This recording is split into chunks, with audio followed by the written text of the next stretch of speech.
ಯಡಿಯೂರಪ್ಪ ಅಭಿಮಾನೋತ್ಸವ ಕಾರ್ಯಕ್ರಮ ಮುಗೀತು, 4-5 ದಿನ ಆಯ್ತು. ಆದ್ರೆ ಅದರ ಇಂಪ್ಯಾಕ್ಟ್ ಮಾತ್ರ ಕಡಿಮೆ ಆಗ್ತಾ ಇಲ್ಲ. ಯಾಕೆ ಅಂದ್ರೆ ಬಹಳಷ್ಟು ವಿಚಾರಗಳು ಈಗ ಮುನ್ನೆಲೆಗೆ ಬರ್ತಾ ಇದೆ. ಏನು ಅಂತಂದ್ರೆ ಯಡಿಯೂರಪ್ಪೋತ್ಸವ ಆಯ್ತು, ಮುಂದೇನು ಬಿಜೆಪಿಯದ್ದು ಅಂತ. ಯಾಕೆ ಅಂದ್ರೆ ಬಿಜೆಪಿಯಲ್ಲಿ ಒಂದು ಅನಿರ್ದಿಷ್ಟತೆ ಇದೆ. ಏನು ಅಂತಂದ್ರೆ ನಾನು ಏನು ಚಿತ್ರದುರ್ಗ ಹೋಗಿದ್ದೆ ಈ ಯಡಿಯೂರಪ್ಪ ಅಭಿಮಾನೋತ್ಸವಕ್ಕೆ, ನಾನು ಅನ್ಕೊಂಡೆ ಅಮಿತ್ ಶಾ ಅವರು ಬಂದು ವಿಜೇಂದ್ರ ಅವರು ರಾಜ್ಯಾಧ್ಯಕ್ಷ ಕಂಟಿನ್ಯೂ ಆಗ್ತಾರೆ ಅಂತ ಏನಾದ್ರೂ ಹೇಳ್ತಾರೇನೋ ಅಂತ ಮಾಡಿದ್ದೆ. ಆದ್ರೆ ಅವ್ರು ಅದ್ರ ಬಗ್ಗೆ ಏನು ಮಾತಾಡ್ಲೇ ಇಲ್ಲ.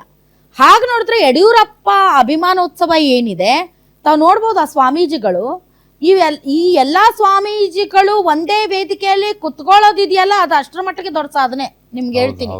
ಯಾಕೆ ಅಂತಂದ್ರೆ ಅಲ್ಲಿ ಪಂಚಪೀಠದ ಸ್ವಾಮಿಗಳು ಅವ್ರಿಗೊಂದು ಅಲ್ಲ, ನಾನು ಇದನ್ನ ಇದ್ದಾಗ ಹೇಳ್ತಾ ಇಲ್ಲ, ವಿತ್ ಡ್ಯೂ ರೆಸ್ಪೆಕ್ಟ್ ಹೇಳ್ತಾ ಇದೀನಿ. ಅವ್ರಿಗೊಂದ್ ಸ್ವಲ್ಪ ಒಂದ್ 2 ಇಂಚ್ ಮೇಲೆ ಕೇಳಬೇಕು ಅವ್ರದ್ದು ಗದ್ದುಗೆ ಅಥವಾ ಪೀಠ ಅಥವಾ ಅವ್ರ ಆಸನ, ಅವರ ಸಿಂಹಾಸನ.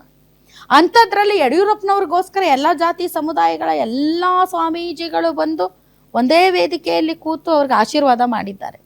ಅಂದ್ರೆ ದಟ್ ಈಸ್ ದಿ ಕೆಪಾಸಿಟಿ.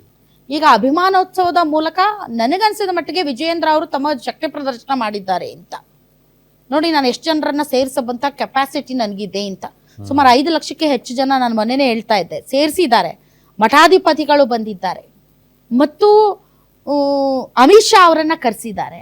ಇದೆಲ್ಲ ನೋಡಿದ್ರೆ ಅವರ ಶಕ್ತಿ ಸಾಮರ್ಥ್ಯಗಳನ್ನ ಸಾಬೀತು ಮಾಡುವಂತಿತ್ತು. ಆದ್ರೆ ಎಲ್ಲ ಒಂದು ಕಡೆ ಕರ್ನಾಟಕವನ್ನ ಈ ಬಿಜೆಪಿ ಹೈಕಮಾಂಡ್ ಸೀರಿಯಸ್ ಆಗಿ ತಗೊಂಡಿದೆಯೋ ತಗೊಂಡಿಲ್ವೋ ನನಗೆ ಅರ್ಥ ಆಗ್ತಾ ಇಲ್ಲ. ಇನ್ನು 2 ವರ್ಷ ಬಾಕಿ ಇದೆ.